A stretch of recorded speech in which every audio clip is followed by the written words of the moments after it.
I'm Jane Pauley. Thank you for joining us on this visit to New Orleans. And please join us when our trumpet sounds again next Sunday morning. Now when the saints marching in, now when the saints go marching in, yes, I want to be in that number. When the saints go marching in. Oh, y'all sing pretty out there. Joe Daringburg.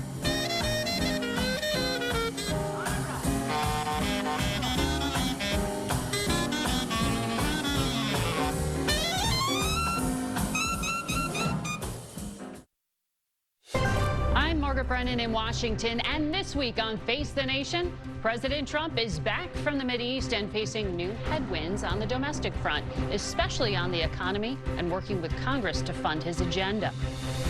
The president's whirlwind deal-seeking trip to some of the moneyed parts of the Mideast may be over, but his efforts pushing for ceasefire deals in both Gaza and Ukraine are stepping up as the fighting in both conflicts intensifies. We'll speak with Secretary of State Marco Rubio exclusively. Maryland Democratic Senator Chris Van Hollen will preview the fight ahead in Congress over a spending package, and we'll get the worldview from former Defense Secretary Robert Gates, plus former U.S. Ambassador to Ukraine Bridget Brink and retired Army General Stanley McChrystal. It's all just ahead on Face the Nation.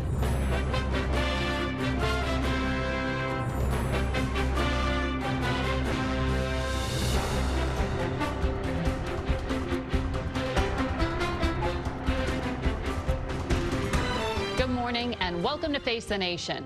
The president is back and facing some new challenges on the domestic front. Disarray in his party when it comes to agreement on budget priorities, a downgrading in our credit rating, and warnings of rising costs to consumers in light of his tariffs. But we begin on the international front with Secretary of State Marco Rubio. We spoke to him Saturday while he was visiting Rome for Pope Leo XIV's inaugural Mass and asked about the outcome of the first talks between Russia and Ukraine in nearly 3 years. Those took place Friday in Turkey. Vladimir Putin skipped the meeting that he himself had proposed and instead sent representatives. Ukraine's top diplomat described it as an attempt by Russia to buy time and imitate a peace process. They were not a complete waste of time. For example, there were 1,000 prisoners that are going to be exchanged, and that from a humanitarian standpoint is very positive. He explained to me that they are going to be preparing a document outlining their requirements for a ceasefire that would then lead to broader negotiations. So obviously the Ukrainian side is going to be working on their own proposal, and hopefully that'll be forthcoming soon. You've said repeatedly it's just a matter of days, though, in terms of the waning patience that the U.S. has for this diplomacy to succeed. So are they just tapping you along, as President Trump has said? Are they just seeking to continue to talk to buy time? Are they tapping us along? Well, that's what we're trying to find out. We'll find out pretty soon. They met yesterday or the day before in Turkey. From that, they agreed they're going to exchange paper on ideas to get to a ceasefire. If those papers have ideas on them that are realistic and rational, then I think we know we've made progress. If those papers, on the other hand, have requirements in them that we know are unrealistic, then we'll have a different assessment. On the one hand, we're trying to achieve peace and end a very bloody, costly, and destructive war.